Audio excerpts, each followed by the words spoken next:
বাংলাদেশে চলমান রাজনৈতিক অস্থিরতা নিয়ে উদ্বেগ জানিয়েছেন যুক্তরাজ্যের একদল আইন প্রণেতা। দেশটির একটি আন্তঃদলীয় পার্লামেন্টারি গ্রুপ সতর্ক করে বলেছে, বাংলাদেশের পরিস্থিতি যেভাবে প্রতিনিয়ত অস্থিতিশীল হয়ে উঠছে তাতে যুক্তরাজ্য আরও একটি বৈশ্বিক উত্তেজনায় জড়িয়ে পড়তে পারে। এ নিয়ে যুক্তরাজ্যের পররাষ্ট্রমন্ত্রী ডেভিড ল্যামিকে সতর্ক করে একটি প্রতিবেদনও দিয়েছে তারা। মঙ্গলবার ল্যামিকে এই প্রতিবেদন দিয়েছে the all party parliamentary group for the Commonwealth APPG।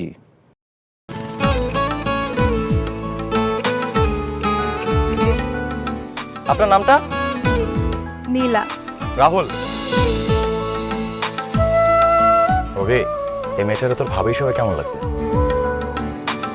আপনাকে না বলছে আমাকে ফলো না করতে, ফলো কেন করতেছিলেন? আপনাকে দেখতে ইচ্ছে করে আমার, আপনার সাথে কথা বলতে ইচ্ছে করে। আমি কি করবো ঠিক বুঝতে পারছি না। ওরে বাবা, ওই মেয়ে, অথচ তারে তুমি চিনো না? হ্যাঁ,